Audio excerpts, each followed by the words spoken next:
Hi hello ಎಲ್ಲರಿಗೂ ನಮಸ್ಕಾರ. ನಾನು ನಿಮ್ಮ ಅನಾಮಿಕಾ ಅನು. ಅಭಿವ್ಯಕ್ತಿ ಕಥಾಲೋಕಕ್ಕೆ ಸ್ವಾಗತ.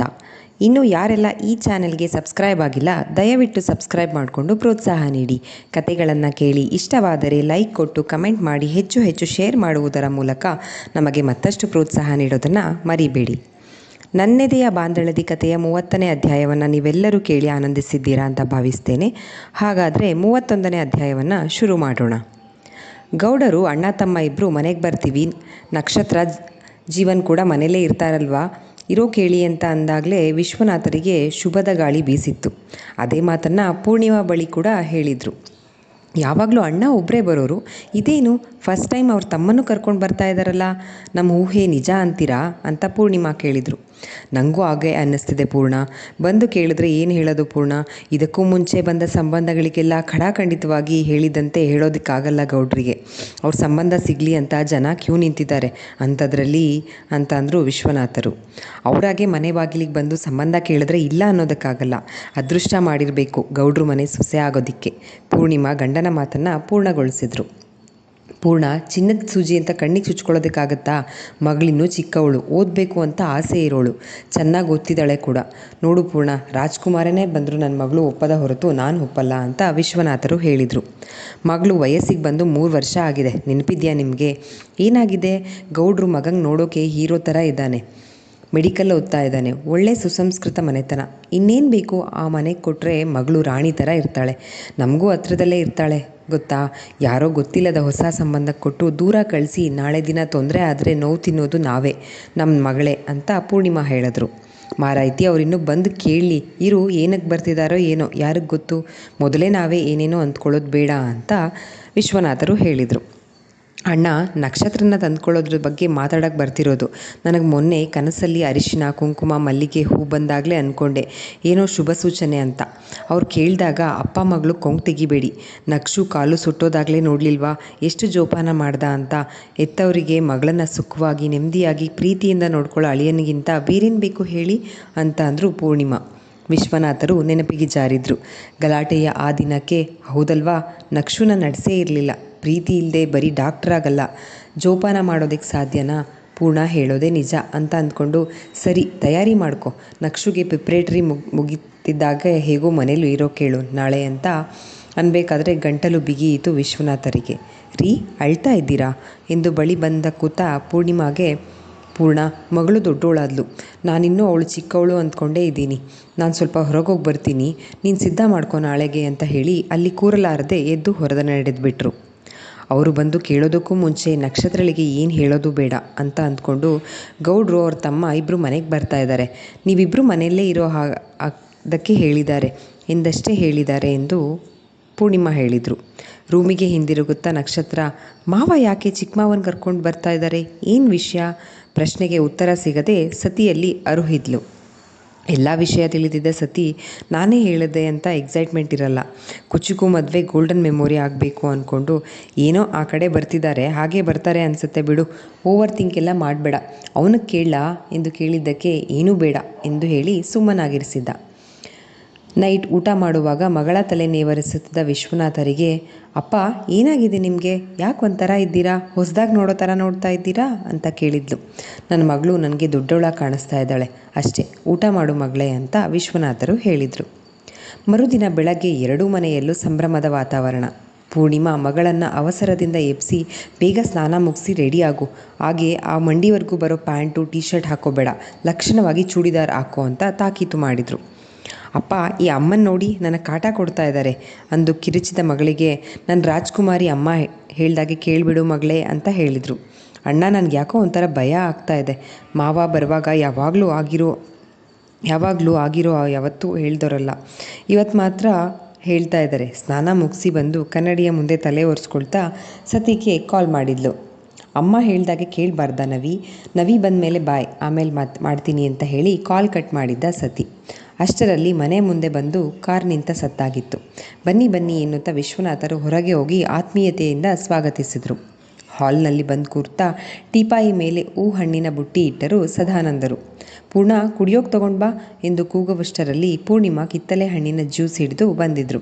ಹೇಗಿದ್ದೀರಾ ಎಂದು ಇಬ್ಬರನ್ನು ಕ್ಷೇಮ ವಿಚಾರಿಸುತ್ತಾ. ಜ್ಯೂಸ್ ಮುಗಿಸಿ ಕಪ್ಪಿಡುತ್ತಾ ಗೌಡರು ಮಾತು ಹೇಗೆ ಶುರು ಮಾಡೋದು ಅಂತ ಯೋಚನೆ ಮಾಡ್ತಾ ಇರಬೇಕಾದ್ರೆ, ನೋಡಿ ತಿಂಡಿ ಮಾಡಿ ಬನ್ನಿ ಎಂದರು ವಿಶ್ವನಾಥರು. ಇಲ್ಲ, ತಿಂಡಿ ಮಾಡಿಕೊಂಡೇ ಬಂದ್ವಿ ಎಂದು ನಿರಾಕರಿಸಿದರು ಸದಾನಂದರು. ಎಲ್ಲಿ ಲಕ್ಷ್ಮಿ, ಜೀವನ್ ಕಾಣಿಸ್ತಾ ಇಲ್ವಲ್ಲ ಎಂದರು ಗೌಡರು. ರೆಡಿ ಆಗ್ತಾ ಇದ್ದಾಳೆ, ನೈಟ್ ಓದ್ತಾ ಲೇಟಾಗಿ ಮಲಗ್ತಾಳೆ, ಬೆಳಗ್ಗೆ ಹೇಳೋದು ಲೇಟ್ ಆಯಿತು ಅಂತ ವಿಶ್ವನಾಥರು ಹೇಳಿದ್ರು. ಬೆಳಗಿನ ಜಾವ ಎದ್ದು ಓದಬೇಕಲ್ವಾ ಅಂದರು ಸದಾನಂದರು. ಅಣ್ಣ, ನಾನು ಬೆಳಗ್ಗೆ ಹೋದರೆ ಬೈತಾರೆ ಇವರು. ಸಿಹಿ ನಿದ್ದೆಯಲ್ಲಿರೋ ಮಗಳನ್ನು ಎಬ್ಬಿಸಿ ನಿದ್ದೆ ಹಾಳು ಮಾಡಬೇಡ, ಯಾವಾಗ ಓದಿದ್ರೂ ಶ್ರಮ ಪಟ್ಟರೆ ವಿದ್ಯೆ ಒಲಿಯುತ್ತೆ ಅಂತಾರೆ ಅಂತ ಗಂಡನ ಮೇಲೆ ದೂರು ಹೇಳಿದರು ಪೂರ್ಣಿಮಾ. ಮಗಳಂದರೆ ಎಷ್ಟು ಪ್ರೀತಿ, ಹೇಗಪ್ಪ ಕೇಳೋದು? ಧರ್ಮ ಸಂಕಟಕ್ಕಿಟ್ಟುಕೊಂಡಿತ್ತು ಅಣ್ಣ ತಮ್ಮಂದಿರಿಗೆ. ಕೇಳದೆ ವಿಧಿ ಇಲ್ಲ ಎಂದ್ಕೊಳ್ಳೋ ಅಷ್ಟರಲ್ಲಿ ನಕ್ಷತ್ರ, ಜೀವನ್ ಇಬ್ಬರು ತಮ್ಮ ತಮ್ಮ ರೂಮುಗಳಿಂದ ಆಚೆ ಬಂದು ಹೇಗಿದ್ದೀರಾ ಮಾವ ಎನ್ನುತ್ತಾ ಅವರ ಕಾಲಿಗೆರಗಿದ್ರು. 100 ಕಾಲ ಸುಖವಾಗಿ ಬಾಳಿ ಎಂದು ಆಶೀರ್ವದಿಸಿ ಅಡುಗೆ ಮನೆ ಕಡೆ ಹೋಗಲು ಹೋದ ನಕ್ಷತ್ರಳಿಗೆ, ಲಕ್ಷ್ಮಿ ಇಲ್ಲೇ ಕೂತ್ಕೋ, ಜೀವನ್ ನೀನು ಕೂತ್ಕೋ ಅಂತ ಗೌಡರು ಹೇಳಿದರು. ನೀವು ಮಾತಾಡ್ತೀರಿ, ಅಡುಗೆ ಮನೇಲಿ ಸ್ವಲ್ಪ ಕೆಲಸ ಇದೆ ಅಂತ ಪೂರ್ಣಿಮಾ ಹೇಳಿದಾಗ, ತಾಯಿ ನೀನು ಕೂತ್ಕೋ, ಆಮೇಲೆ ಮಾಡ್ಕೊಳ್ಳುವಂತೆ ಅಂತ ಹೇಳಿದರು. ನಕ್ಷತ್ರಳಿಗೆ ನಿಜಕ್ಕೂ ಭಯ ಶುರುವಿಟ್ಕೊಂಡು ಮೈ ನಡುಕ ಶುರುವಾಗಿತ್ತು. ನನ್ನ ಮೆಂಟ್ಲು ವಿಷಯ ಏನಾದರೂ ಮಾವಂಗೆ ಗೊತ್ತಾಗಿ ಅಪ್ಪಂಗೆ ಹೇಳೋಕೆ ಬಂದಿದ್ದಾರಾ? ಅಯ್ಯೋ, ನಾನು ಸತ್ತೆ, ಏನಪ್ಪ ಮಾಡೋದು ಈಗ? ನಿಮ್ಮ ಮಗಳಿಗೆ ಬುದ್ಧಿ ಹೇಳಿ ಅಂತೇನಾದರೂ ಹೇಳ್ತಾರಾ? ಇಲ್ಲ, ಮಾವ ಆ ಥರ ಎಲ್ಲ ಅಲ್ಲ. ಅಯ್ಯೋ, ಇದೇನು ಹಣ್ಣು ಹೂವು ಎಲ್ಲ ತಂದಿದ್ದಾರೆ, ಕಂಪ್ಲೇಂಟ್ ಮಾಡೋರು ಏನು ಹಾರ ಹಾಕಿ ಸನ್ಮಾನ ಮಾಡಿ ಕಂಪ್ಲೇಂಟ್ ಮಾಡ್ತಾರಾ?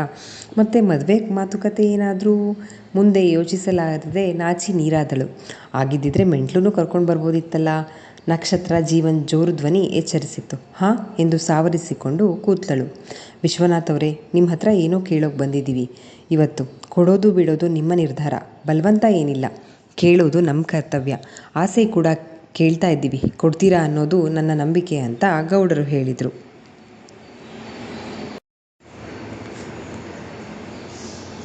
ಕೇಳಿ, ದೊಡ್ಡೋರು ನೀವು, ನಿಮಗೆ ಕೊಡೋ ಅಂಥದ್ದು ನಮ್ಮ ಹತ್ರ ಏನಿದೆ? ನಮ್ಮ ಹತ್ರ ಇರೋದಾದರೆ ಖಂಡಿತ ಕೊಡ್ತೀವಿ ಅಂತ ವಿಶ್ವನಾಥರು ಹೇಳಿದರು. ದೊಡ್ಡವರು ಚಿಕ್ಕವರು ಎಲ್ಲ ನಮ್ಮಗಳ ಲೆಕ್ಕಾಚಾರ ಅಷ್ಟೇ. ಮೇಲ್ನವನು ಒಬ್ಬರನ್ನ ಒಂದೊಂದರಲ್ಲಿ ದೊಡ್ಡವರನ್ನಾಗಿ ಮಾಡಿರ್ತಾನೆ ಅಂತ ಸದಾನಂದರು ಹೇಳಿದರು. ಅಣ್ಣನಿಗೆ ತಕ್ಕ ತಮ್ಮ ಅಂದ್ಕೊಂಡ್ರು ವಿಶ್ವನಾಥರು. ವಿಶ್ವ ಅವರೇ, ಸುತ್ತಿ ಬಳಸಿ ಮಾತ್ಯಾಕೆ, ನೇರವಾಗೇ ಕೇಳ್ತೀನಿ. ಲಕ್ಷ್ಮಿನ ನಾನು ಎಷ್ಟು ಹಚ್ಕೊಂಡಿದ್ದೀನಿ ಅನ್ನೋದು ನಿಮಗೇ ಗೊತ್ತು. ನನಗಿಂತ ಒಬ್ಬಳು ಮಗಳಿಲ್ವಲ್ಲ ಅಂತ ಎಷ್ಟೋ ಸರ್ತಿ ಕೊರಗಿದ್ದೀನಿ. ನನಗೆ ಮಗಳಿಲ್ಲ ಅನ್ನೋ ಕೊರಗನ್ನು ನೀಗಿಸಿದವಳು ಲಕ್ಷ್ಮಿ. ಅವಳನ್ನು ಮಗಳಾಗಿ ಸ್ವೀಕರಿಸಿ ನಿಮ್ಮ ಹೆತ್ತ ಕರುಳಿಗೆ ದ್ರೋಹ ಮಾಡೋ ಬುದ್ಧಿ ನನಗಿಲ್ಲ. ಆದರೆ ಲಕ್ಷ್ಮಿನ ಕಳ್ಕೊಳ್ಳೋದಕ್ಕೆ ನನಗಿಷ್ಟ ಇಲ್ಲ. ಅದಕ್ಕೆ ಮಗಳಾಗಬೇಡ, ನಮ್ಮನೆ ಸೊಸೆಯಾಗಿ ಕೊಡ್ತೀರಾ? ನಮ್ಮ ನವೀನಂಗೆ ಲಕ್ಷ್ಮಿನ ಮದುವೆ ಮಾಡಿಕೊಡ್ತೀರಾ ನೀವು? ದಂಪತಿಗಳು ಯೋಚನೆ ಮಾಡಿ ನಿರ್ಧಾರ ಮಾಡಿ. ಅವಸರ ಬಲವಂತ ಏನಿಲ್ಲ. ನೀವು ಸಂತೋಷವಾಗಿ ಒಪ್ಪಿ ನಮ್ಮ ಮನೆ ಮಹಾಲಕ್ಷ್ಮಿಯಾಗಿ ಲಕ್ಷ್ಮಿನ ಕೊಡೋಕೆ ಒಪ್ಪಿದ್ರೆ ನಮಗೂ ಕೂಡ ಸಂತೋಷ ಅಂತ ಗೌಡರು ಹೇಳಿದರು. ತುಂಬ ಸಂತೋಷ. ಆದರೆ ಅಂದ ವಿಶ್ವನಾಥರು, ನೀವೇನೋ ನಕ್ಷುನ ನಿಮ್ಮ ಮನೆ ಸೊಸೆ ಮಾಡ್ಕೋಬೇಕು ಅಂತ ಆಸೆ ಪಡ್ತಿದ್ದೀರಾ. ಆದರೆ ಮದುವೆ ಆಗಬೇಕಿರೋ ಹುಡುಗಾನೇ ಬಂದಿಲ್ವಲ್ಲ. ನಮ್ಮದೇನಿದೆ, ಬಾಳೋದು ಬದುಕೋದು ಮಕ್ಕಳು, ಅವರು ಒಪ್ಕೊಳ್ಳೋದು ಮುಖ್ಯ ಅಲ್ವಾ ಅಂತ ಹೇಳಿದರು. ನಮ್ಮದೇನೂ ಅಭ್ಯಂತರ ಇಲ್ಲ, ಅವರಿಬ್ಬರು ಒಪ್ಪಿದ್ರೆ ಅಂತ ಪೂರ್ಣಿಮಾ ಕೂಡ ಹೇಳಿದರು. ವಿಷಯ ಏನಪ್ಪ ಅಂದರೆ, ನವೀನಂಗೂ ಲಕ್ಷ್ಮಿ ಅಂದರೆ ಇಷ್ಟ. ಅವನಿನ್ನೂ ನಮ್ಮ ಹತ್ರ ಹೇಳ್ಕೊಂಡಿಲ್ಲ.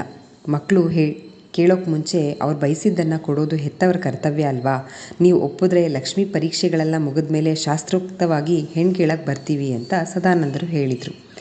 ಲಕ್ಷ್ಮಿ ನಮ್ಮ ಮನೆ ಸೊಸೆಯಾಗಿ ಬರೋಕ್ಕೆ ನಿನಗೆ ಒಪ್ಪಿಗೆ ಇದೆಯಾ? ನವೀನನ್ನು ಮದುವೆ ಮಾಡ್ಕೋತೀಯಾ? ಜೀವನ್, ನಿಮ್ಮ ಅಕ್ಕನ ನನ್ನ ದೊಡ್ಡ ಮಗನಿಗೆ ಮದುವೆ ಮಾಡ್ಕೊಳ್ಳೋದಕ್ಕೆ ನಿನಗೆ ಒಪ್ಪಿಗೆ ಇದೆಯಾ? ಗೌಡರು ನೇರವಾಗಿ ಎಲ್ಲರ ಒಪ್ಪಿಗೆ ಕೇಳಿದರು. ನಕ್ಷತ್ರ, ನವೀನ್ ಇಬ್ಬರು ಒಪ್ಕೊಂಡ್ರೆ ನಮ್ಮದೇನೂ ಅಭ್ಯಂತರವಿಲ್ಲ ಗೌಡ್ರೆ. ಆದರೆ ನಕ್ಷತ್ರಳ ಓದು ಎಂದರು ವಿಶ್ವನಾಥರು. ನಕ್ಷು, ನಿನ್ನ ಅಭಿಪ್ರಾಯ ಹೇಳು, ಬಲವಂತ ಏನಿಲ್ಲ ಅಂತ ಹೇಳಿದರು. ಮನದ ಮೂಲೆಯಲ್ಲಿ ಪ್ರೀತಿ ಸುಪ್ತವಾಗಿ ಮುದುಡಿ ಕುಳಿತಿತ್ತು. ಆಗೊಮ್ಮೆ ಈಗೊಮ್ಮೆ ಇಣುಕ್ತಾನೇ ಇತ್ತು. ಅದೆಷ್ಟೋ ಬಾರಿ ಕಳೆದುಕೊಳ್ಳುವ ಭಯ ಆಗಿದ್ದು ನಿಜ. ಅವನು ಕೂಡ ಕಳ್ಕೊತೀನಿ ಅನ್ನೋ ಭಯದಲ್ಲೇ ಅಲ್ವಾ ಕೈ ಮಾಡಿದ್ದು. ಮಾವಂಗೆ ಎಲ್ಲ ಗೊತ್ತು. ಹಿರಿಯವರಾಗೆ ಯೋಚನೆ ಮಾಡಿದ್ರು. ಆದರೆ ನಾನು ಇಷ್ಟು ದಿನ ಇಷ್ಟ ಇಲ್ಲ ಅಂತ ಅಂತಿದ್ದವನು ದಿಢೀರನೆ ಹೂ ಅಂದ್ಬಿಟ್ರೆ ಅವನೇನು ಅಂದ್ಕೊಳ್ಬಹುದು? ಇದುವರೆಗೂ ಗದರುತ್ತಿದ್ದ ಅಂತರಾತ್ಮ, ನೀನು ಪ್ರೀತಿಸ್ತಿದ್ದೀಯಾ ತಾನೇ, ಒಪ್ಕೊಳ್ಳೋದಕ್ಕೆ ಈಗಲೂ ಕೊಂಕು ತೆಗಿಬೇಡ, ಒಪ್ಪಿಗೆ ಸೂಚಿಸಿಬಿಡು ಅಂತ ಆತರ ಮಾಡಿತ್ತು. ಅದುವರೆಗೂ ಹೇಳಿದಂತೆ ಕೇಳಿಕೊಂಡಿದ್ದ ಮನ ಬಂಡಾಯದ ಬಾವುಟ ಹಾರಿಸಿತ್ತು. ಗೊಂದಲಕ್ಕೆ ಬಿದ್ದಳು ನಕ್ಷತ್ರ. ಅಪ್ಪ ಅಮ್ಮನೇ ನಮ್ಮದೇನೂ ಅಭ್ಯಂತರ ಇಲ್ಲ ಅಂತ ಹೇಳ್ತಾ ಇದ್ದಾರೆ. ನಾನೀಗ ಟೈಮ್ ಬೇಕು ಅಂದರೆ ಅಪ್ಪನ ಗೌರವದ ಪ್ರಶ್ನೆ. ಏನು ಹೇಳೋದು ಅಂತ ತಿಳಿಯದೆ, ಅಪ್ಪ ಅಮ್ಮ ಹೇಗೆ ಹೇಳ್ತಾರೋ ಹಾಗೆ ಅಂತ ಅಂದಳು ನಕ್ಷತ್ರ. ನೋಡಮ್ಮ, ಅಪ್ಪ ಅಮ್ಮ ಒಪ್ಪಿದ್ದಾರೆ, ನಾನು ಅವ್ರ ಮಾತಿಗೆ ಇಲ್ಲ ಅನ್ನಬಾರ್ದು ಅಂತ ಬಲವಂತಕ್ಕೆ ಹೂ ಅನ್ಬೇಡ. ಯಾಕಂದರೆ ಜೀವನ ಪೂರ್ತಿ ಬದುಕೋಳು ನೀನು. ನಮ್ಮ ಮಗನಲ್ಲಿ ನಮಗೆ ತಪ್ಪುಗಳು ಕಾಣಿಸಿರಲ್ಲ. ಹೆತ್ತೋರಿಗೆ ಹೆಗಣನೂ ಮುದ್ದು. ನಮ್ಮ ಮಗ ಮಿಸ್ಟರ್ ಪರ್ಫೆಕ್ಟ್ ಅಂತೆಲ್ಲ ಯೋಚನೆ ಮಾಡಿನೇ ಹೇಳು ಅಂತ ಅಂದರು ಸದಾನಂದರು. ನೋಡೇ ನಕ್ಷು, ಯಾರ್ಯಾರೋ ದೂರ ಇರೋರನ್ನು ಮದುವೆ ಆಗಿ ದೂರ ಹೋಗೋದಕ್ಕಿಂತ ಹತ್ತಿರದಲ್ಲೇ ಇರೇ. ನಾನು ಅವಾಗವಾಗ ಬರ್ತಿರ್ತೀನಿ. ನವೀನ್ ಅವರು ಹೇಗೋ ಪರಿಚಯ ಅಲ್ವಾ, ಮೆಂಟ್ಲು ಅಂದ್ಕೊಂಡು ಇವಾಗಿನ ಥರನೇ ಜಗಳ ಆಡ್ಕೊಂಡಿರ್ಬೋದು. ನಿನ್ನ ಕಾಟನ ಅವರಾದರೆ ಸಹಿಸ್ಕೋತಾರೆ ಎಂದು ಸಲಹೆ ನೀಡಿದ್ದ ಜೀವನ್. ಅಪ್ಪನ ತೀರ್ಮಾನನೇ ನನ್ನ ತೀರ್ಮಾನ. ಪೂರ್ತಿ ಹೊರೆಯನ್ನು ತಂದೆಯ ಹೆಗಲಿಗೆ ಹಾಕ್ಬಿಟ್ಟಿದ್ಲು.